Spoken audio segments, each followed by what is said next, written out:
So, Duke, let's talk about some of the most remarkable women across history who didn't just contribute to the military, but redefined their roles entirely. Starting way back, Queen Boudica in 60 AD. Imagine leading an army of thousands during a rebellion against the Romans. I mean, she didn't just fight, she stood as a symbol of resistance, even though, the odds were stacked completely against her. Right. An underdog, for sure. But here's the thing. She went out swinging. That sends a very clear message, May. War doesn't always care about gender. It's about grit. And Joan of Arc? Man, she was just a kid, but convincing a prince to let her lead the French army? That's some battlefield courage right there. Exactly. And it wasn't just courage, it was strategy. Joan didn't just fight. She won, leading France to some of their most critical victories during the 100 Years' War. And then we fast forward to the Civil War, and there's Dr. Mary Walker. She started as a volunteer surgeon, but she refused to be pushed into the sidelines. She ultimately earned the Medal of Honor, like that's no small recognition. But let's not sugarcoat it. She had to fight tooth and nail to get accepted, literally showing up at command headquarters saying, "Put me in." That's resilience. Soldiers respect that. Resilience for sure. And that resilience carried forward into the World Wars. Think about the scale of what women achieved during World War II. The waves and wasps stepping into critical, unseen roles, pilots flying military aircraft, women operating essential communication lines.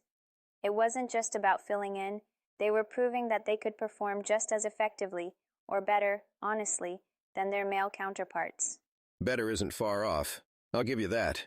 Those women were doing the jobs that directly supported combat missions, and for many of them, that was the first taste of service beyond traditional roles.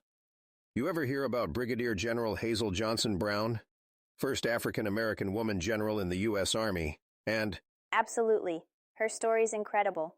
Not only was she breaking racial barriers, but she was also carving a path for so many other women in leadership. She didn't just climb the ladder, she expanded it for everyone else. And keep in mind, in the military, leadership isn't handed out. You earn it. She set the standard by navigating every obstacle like it was part of the mission. That's the kind of officer who makes life better for the troops under their command. Absolutely. And when you look at history, this isn't just about individual achievements. It's about the systemic changes these women inspired. They weren't the anomaly, they paved the way. But of course, the road wasn't smooth, and it didn't end there. And speaking of paving the way, Duke, let's talk about the Women's Armed Services Integration Act of 1948.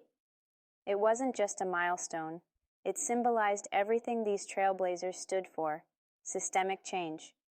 For the first time, women were officially allowed to serve during peacetime, proving their merit wasn't just situational, but foundational to the military. Yeah, level playing field's one way to put it.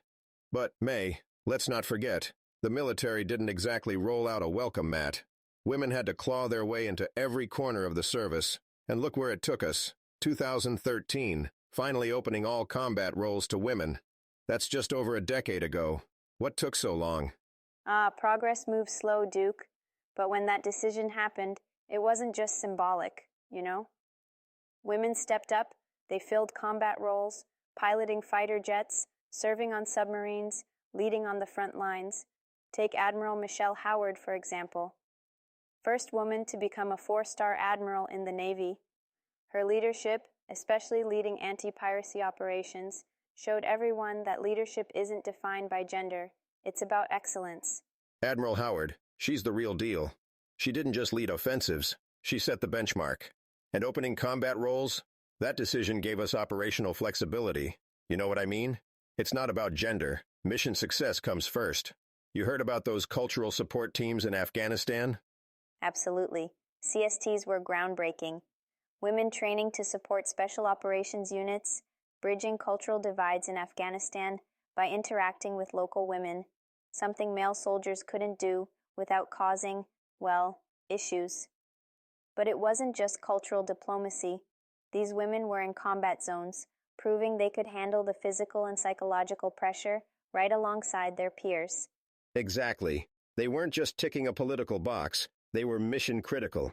But those women had to prove themselves constantly. They trained just as hard, passed the same evaluations, and faced risks every day.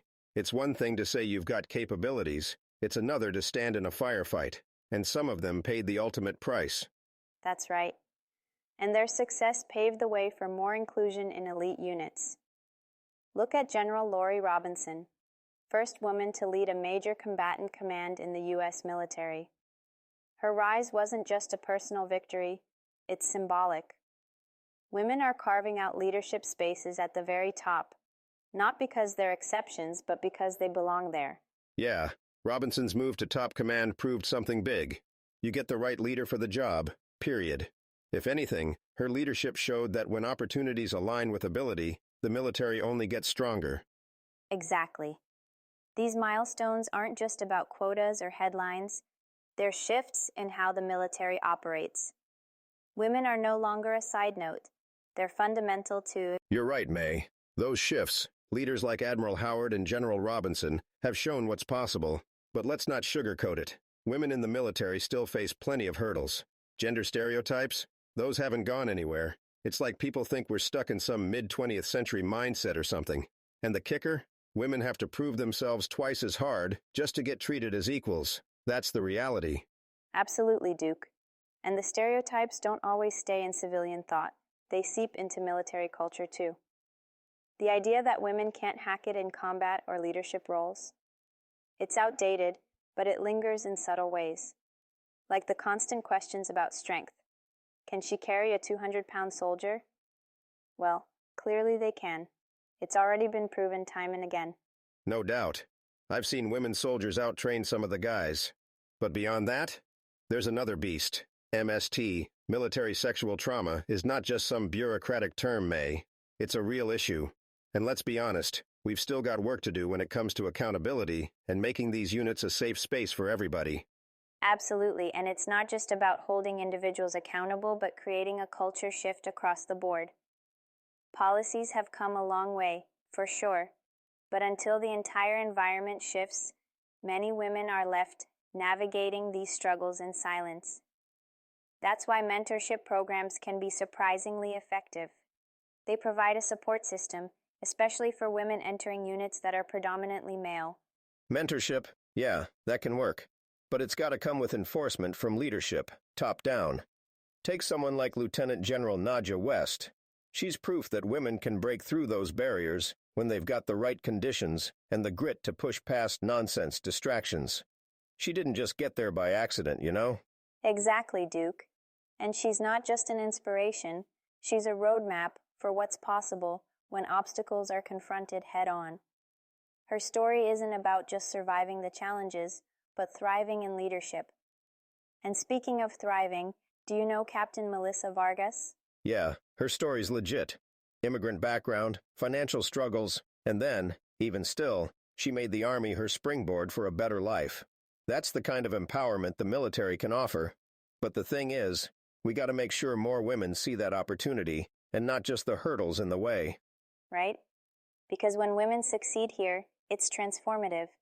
Military careers can become pathways to financial independence, education, and leadership roles. Women like Vargas showcase what's possible when given a chance. But the larger picture? It's about addressing these challenges across the board, not as exceptions. Well said. It's about expanding opportunities while holding the line on expectations. Show up, train hard, earn it. But make no mistake, the system should work for you, not against you. That's how the military really becomes stronger, through equity, not just by forcing tradition to stand still. Exactly, Duke. And as the military continues to address the systemic changes needed, the potential for women to contribute at every level, combat to leadership, only grows. It's about creating a future where their roles are fundamental, not questioned. And honestly, that future can't come soon enough.